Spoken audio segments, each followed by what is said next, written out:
Good evening. Welcome to the Commission on Disabilities meeting for Tuesday, February 13th, 2018. If we can please stand and salute the flag. I pledge allegiance to the flag of the United States of America and to the republic for which it stands, one nation, under God, indivisible, with liberty and justice for all.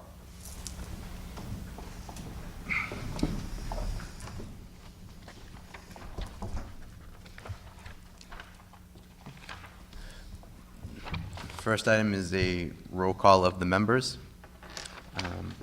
Ralph DeChico, myself, I am here. Robert Bent. Present. Enza Goodwin is absent. Paul Mazzoni is absent. Michelle DeBellis. Present. And David Hennessy. Present. Okay, so we have the roll call of the members. First item on the agenda tonight is just a little information that our Commission on Disabilities applied for a mini grant through the partnership of MGH Revere Cares Coalition in the City of Revere's Health and Community Initiatives Department. We applied for this grant for a program that Commissioner member Robert Bent suggested at our last meeting.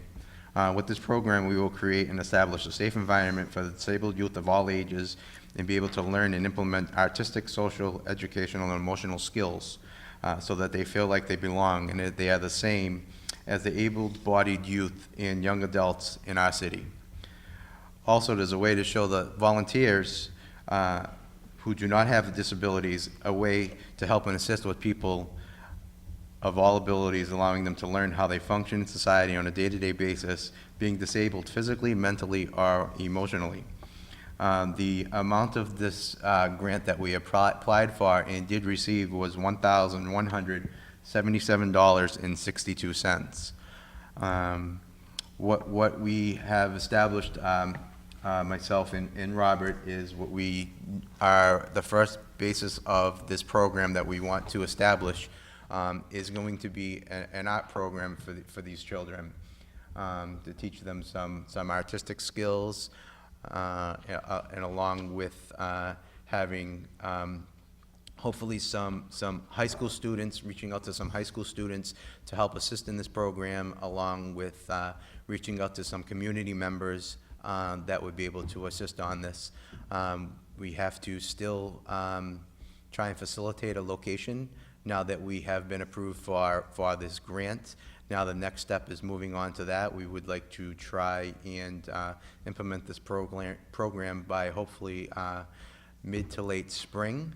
And this is the first step, and if it does do as well as we anticipate, then we could move on to other areas that Robert would like to discuss that we could possibly evolve this program into, similar to how Enza Goodwin, who's one of our commission members, and Jen Duggan have spearheaded bringing the Special Olympics for the young athletes in Revere, which has been a great program, and I'm going to be leaning on them. Me and Robert will be leaning on them for their help and suggestions on this program.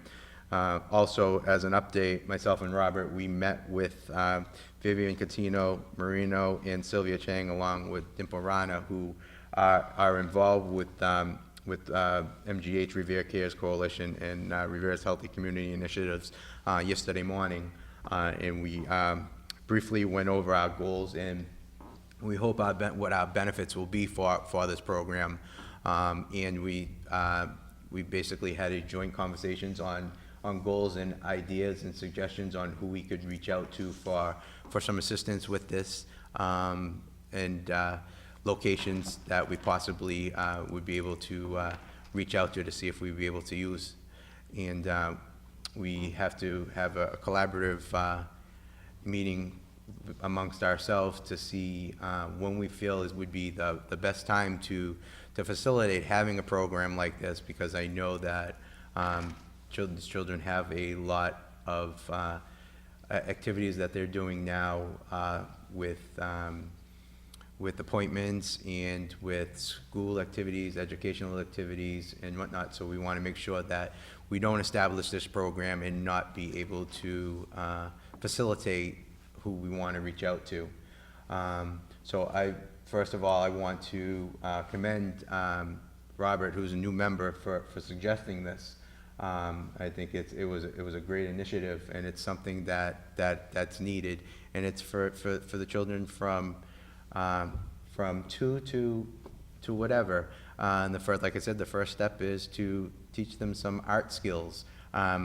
We had come up with a list of art supplies that we want to first purchase with this grant money, and see how it can go from there. And I think it's going to be very beneficial to both the young adults, children with disabilities, and like I said, the young adults in the high school that we are hoping to get to help volunteer. We would like to reach out to the school department and hopefully the art teachers to see if they have any art students that are willing to volunteer. And once we find out the location and come up with a time and date that we would like to run this program. So Robert, if there's anything else you'd like to add to this, and especially where we want to go from this after with some other ideas that hopefully we'll be able to bring to fruition after. Yeah, sure. Thank you again, Ralph. Some of my ideas are more like Ralph said about the art program, which we're going to start to begin with. But then I have other ideas like starting a sporting event for the kids. Because I know that Jen Duggan when we had spoke to Jen Duggan, she had mentioned that the kids like sports. So sports events, somebody to read to them so they can get into like a group and just have somebody read to them. I was thinking a movie night maybe, or a bowling night. Me and my wife were actually talking, and she actually came up with like a Cinderella dance for the kids. So stuff like that. Hopefully, we can get that going once we get the art stuff going, and take it from there and run with this. And between the citizens of Revere, the disabled citizens of Revere, and our guys, I hope we can make it work, because it's for like Ralph just said, it's for the kids. Thank you. I don't know if anyone else has any comments on this or suggestions or whatnot. Michelle? Yeah, thank you. I just want to add, and I agree, I think especially getting some of the high school students to volunteer for this is wonderful, because it doesn't just benefit kids like my son and other kids in the community who are disabled, but also the high schoolers to have the experience to work with their kids and really get a better understanding. And I think if anyone is listening or would like to volunteer, I think it would be huge, and they should reach out. I think it's a wonderful thing. Anytime you can get anyone active and involved, especially at that age, I think would be perfect, and really give them an experience in what it's like day to day, and it's okay to be different. Yeah, that was one of our thoughts when we wrote the grant, where we said it was twofold. It was not only for the disabled children and youth, it was also for the non-disabled, so that they can see what everyday life is for, and so that they can socialize, so there's interaction between both, so that they both feel like they're part of the community as one. And a name that Robert had come up with an idea was, what was the original name? The original name was United as One, because what my goal behind it was to get the able-bodied children and the disabled-bodied children to become one, instead of having them, be separate, and have the kids who aren't disabled look at the kids that are disabled like they have differences or problems, and get to actually understand what they are going through every single day, and vice versa. And let the disabled kids realize what the able-bodied kids go through for their challenges, because there are challenges in able-bodied too. Great. Like I said, thank you for suggesting that, and we ran with it. We got it done under the deadline. We didn't have much time, but we ran with it. So thank you. Thank you. Okay. The next thing that I have on the agenda, item number 2, is just an update on the Commission on Disabilities in conjunction with the Mayor's Office hosting the Spring Metro Regional Commission on Disabilities meeting by the MOD in Revere.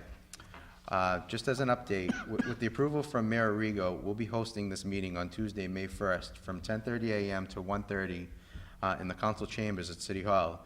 This meeting is for all disability coordinators, administrators, and commission members in this Boston metropolitan region. So that has been confirmed and set up.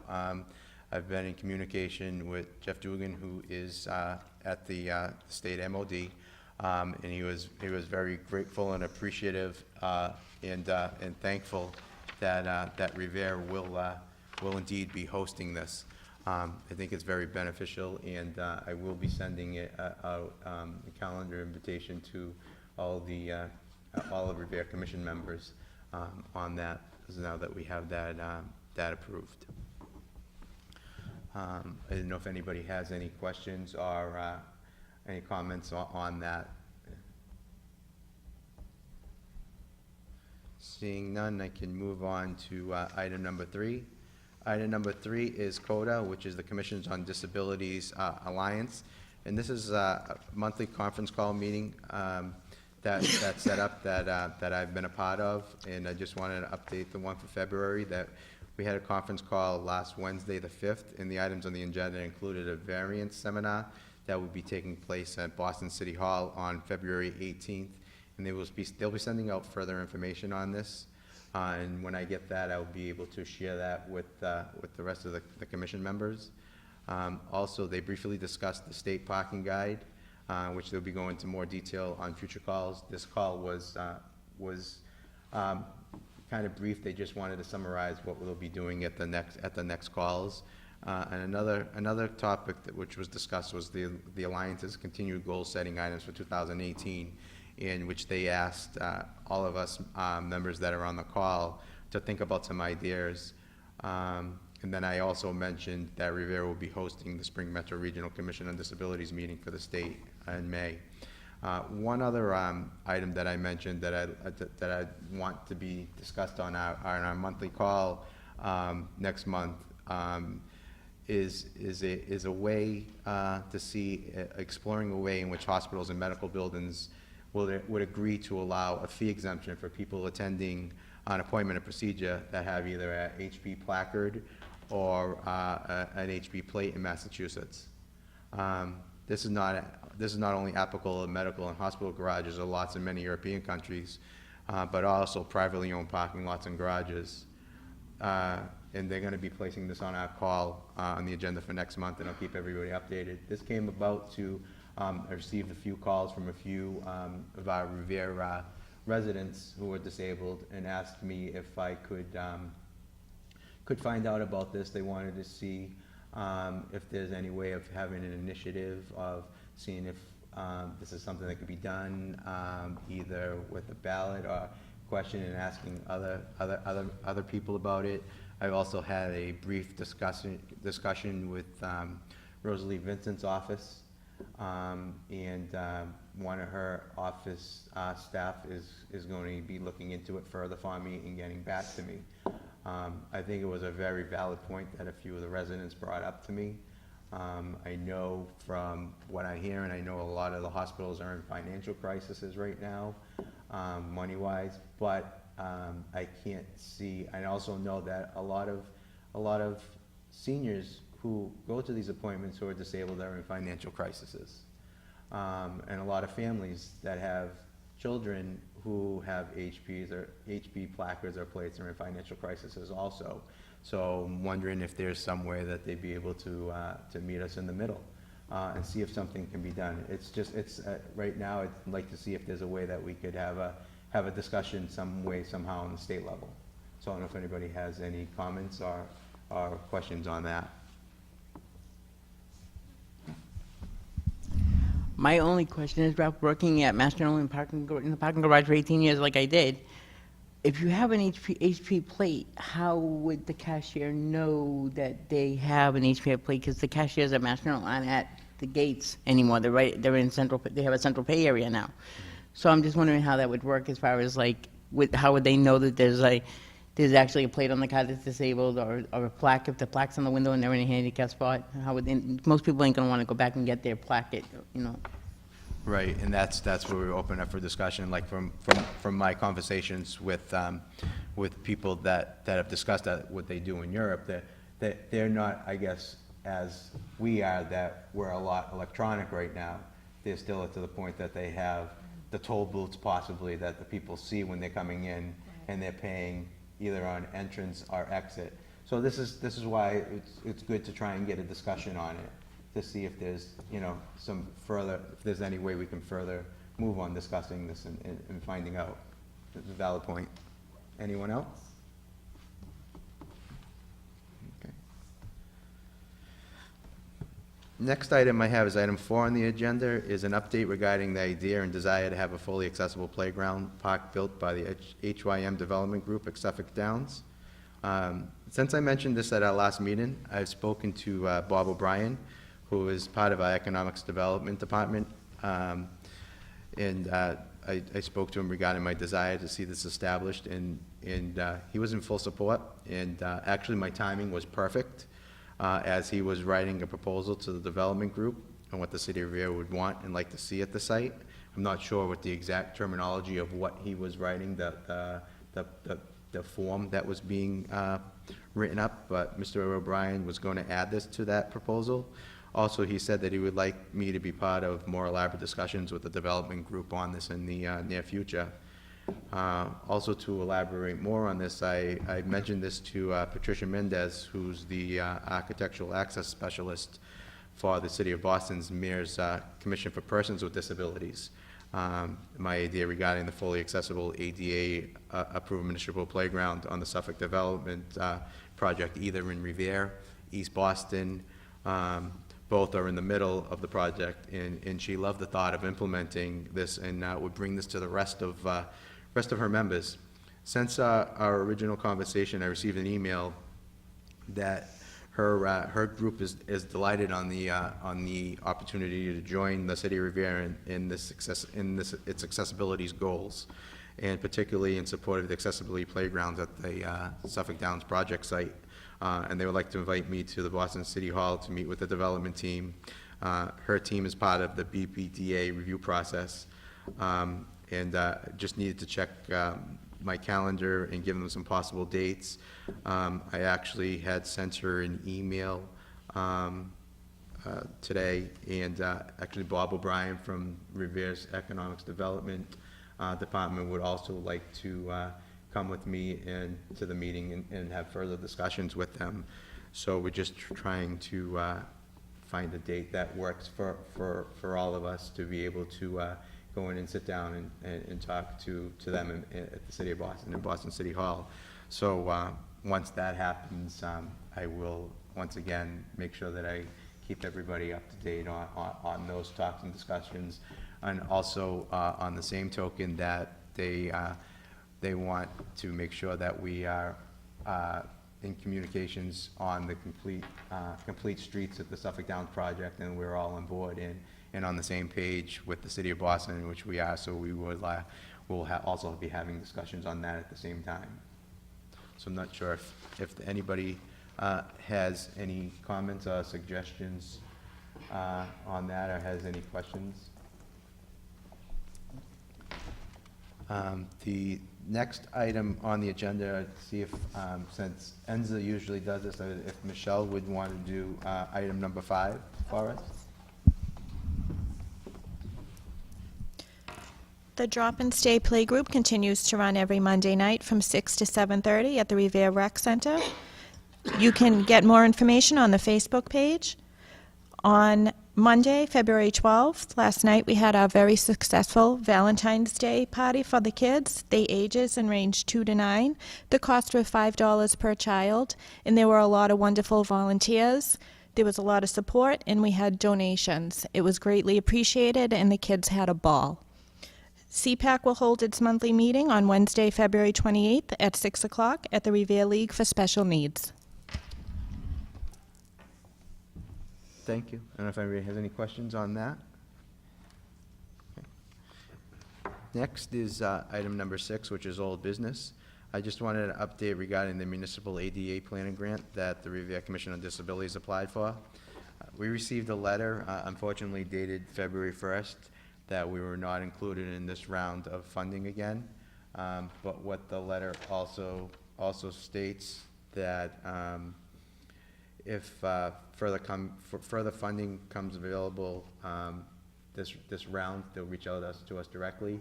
I had spoken to Jeffrey Duggan one-on-one also, and there always could be a possibility that one of the potential municipalities that was awarded the grant does not make the final qualifications or cannot use the funds in a proper manner, and then they would have to go back and look at the cities and towns that applied for it, so there's always a chance for that. And it also states that hopefully they'll receive funding for an FY19, and then, once again, I'll keep reapplying. Yeah. That's all I can do. I'll be a stickler. I won't give up. So I'll keep reapplying for it. You know, it's never over until it's over, so hopefully we'll get that coming through. The other update that I wanted to update everyone on was regarding the Metro Boston Homeland Security Region, the MBHSR Working Group Project Management Team. That's for the evacuation planning for CNT critical need transportation people for the city of Revere. The last plan that was done for the Metro region was in 2014, and it needs to be revamped. So I had reviewed the RFPs. A contractor was awarded, which was Tetra Tech. And we had our first kickoff meeting on February 1st at the EOC in Roxbury. Myself and Captain Tedesco from the Revere Fire Department attended that meeting. That was the first meeting to basically go over some of the information with Tetra Tech, how things are going to be going, and some suggestions on how the next stages are going to be going, to try and get this new plan implemented and rolled out. Received an email actually around 5 o'clock tonight that what they're now going to do is, from that meeting now, they're going to have individual jurisdiction meetings with each city and town. So that our meeting between myself and Captain Tedesco with some transportation agencies is going to be on Monday, February 26th. So I'll be able to have some more information for the next meeting from there. The game plan, I believe, is to have the new evacuation plan done and submitted for the state by the end of June. This is what is being worked on right now. So I just wanted to just let you know what was going on out there. So there's been meetings, and the next one will be myself and Captain Tedesco with Tetra Tech and some critical needs transportation companies, transportation companies in our jurisdiction, to go over. Captain Tedesco sending out a survey to different companies for them to fill out and to see if they've come to that meeting. So if anybody has any questions or concerns, but I'll keep everybody updated. I just want to let you know what meetings that I'm going to and what's going on. The last item for old business is just an update regarding the Revere Commission on Disabilities survey letter, accessibility survey letter. We are getting them turned back in. I have a bunch of them that are getting turned back in. I'm getting some calls from people and helping them on the computer, walking them through and how to download them. Some have been getting mailed out. The reason why we didn't initially mail these out is because they are 6 pages, and they would be very expensive to put in the city census. So we had set up just a letter on there stating to people that they can be picked up normal city hall hours in the mayor's office, or they can be picked up. It doesn't have to just be in the Commission on Disabilities hours on Fridays at Veteran Services office. They can be picked up any day on their hours, so I have them left there. I know I've been getting some calls on it, so I just wanted to let people know on that. So I appreciate everyone that sent them in, and appreciate everyone who's in the process of sending them in, because it will greatly benefit us on knowing who's out there and what's needed and what we'd be able to help with. So if does anybody have any questions, and hopefully commission members will get theirs all filled out and sent in. So it's for any age group. It's, for anybody who has any children, parents, or anyone who has any type of disabilities to fill out a form and send them in. And then once I have them all in, the next process is to get these all scanned in electronically so that we have an electronic copy of them instead of keeping paper copies of them. As we know happens with paper, sometimes they get lost, mishandled, and whatnot, so it's better to have everything electronic. That's all I have for updates. I know I got a communication from Robert that he had a late item, so I'll start with him with his late item first, and then we'll go to David. Okay. Thank you, Ralph. Trying to do things better for the city, being disabled and stuff, one of my biggest things is I'm trying to see if we can get something, a handicap button put on the side door down here at City Hall for the disabled people and the elderly people who come into that side door, because it's a heavy door, plus it's on like a little slant, a little hill slant, so it'd be easier if you could just hit the button, have the door open, and come into the door and then let it shut behind you. So I'm trying to see if that's something that we can have, you talk to the mayor about, or talk to DPW, or whoever we need to talk to, and see what we can do to do that. I guess I think it would help out a lot of people, not just people in wheelchairs, but the elderly that come in here, they come in here for business, they come in here for the council meetings, whatever. I just think it would be a good idea and something that should be done. It's funny you mentioned that, because I think we first started the commission, I think that was one of the things, and it went over. We all forgot about it, and I believe years ago there used to be one on that door, so I'm not sure if there was or not, but I thought there used to be one on that door. My suggestion is, if through a motion, if we make a motion to send a letter to the mayor's office to see if we could have them look into the feasibilities of putting a handicap accessible button on that door. And what I would, for the same way that we wrote one to the traffic commission for parking on the sidewalks when we first started the commission, but I'd like to, with your approval, also include the ISD building, the Inspectional Services Department building, across downstairs at 259 American Legion in the rear, to also see if we could do that. And for that matter, possibly the front door. I was going to say the front door upstairs too. Yeah. Would probably be a good idea too. The front door, definitely the bottom door, because of the elevator for that. Right. You just need one to be handicap accessible in the building. Right. So that would suffice for that. In the Legion, because there are people going in to do the inspections, plus they are doing, they're gonna be doing e-permitting there. And I know they came to me for some documentation on how to add handicap accessible benching for the kiosks. So if they're gonna do that, now might be the time, if we're gonna ask about the handicap accessible button for City Hall, to also look at for the ISD building at the Legion. Right. So if somebody wants to make a motion and then somebody wants a second. I'll make the motion. I'll second Okay, it. so you can write down that Robert made the motion and David seconded it. I don't know if anybody else has any further comments on that, or? I think it's a great idea. The only thing they might come up with a complaint about would be the wind, and that may be a problem. Want to hand him the microphone? I thought they weren't working. No, just this one. This one. We'll only have one hot one. Okay. I seconded the motion. The only thing that might become a problem is the wind. That may be their only issue with it. But if that can be overcome, I think that would be an excellent idea. I really do. Okay. Anybody else have any comments on it? Okay. Next, I know David has a late item, so if you want to give him the mic back. It's okay. Thank you. Okay, I just wanted to take an opportunity to say that I'm formally announcing that I've stepped down as the co-chair of the Disability Commission. I feel that I must do this in the best interest of the Disability Commission, due to the extreme personal and professional difference between me and my co-chair, including but not limited to our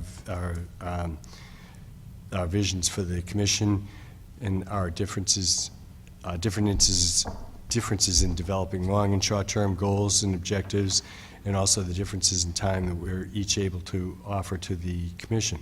I was not employed at the time of my appointment, and at that time I was appointed, and at that time I was also very easy for me to commit to the amount of time that I was going to have to in order to do this job to the way that I wanted to.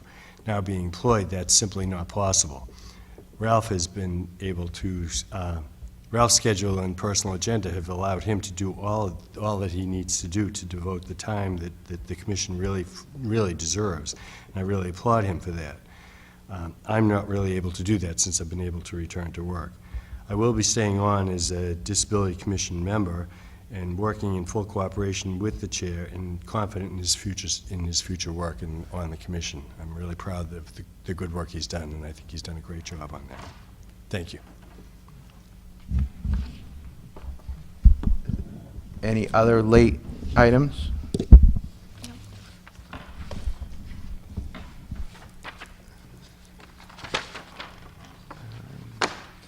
Item A is an open forum. We can skip that. Item 9 is just a reminder that the Commission on Disabilities has office hours on Fridays from 8:15 to 12:15 in the Veteran Services offices, which is in the rear of the Legion building at 249 Revere Broadway, which is next door to City Hall over here.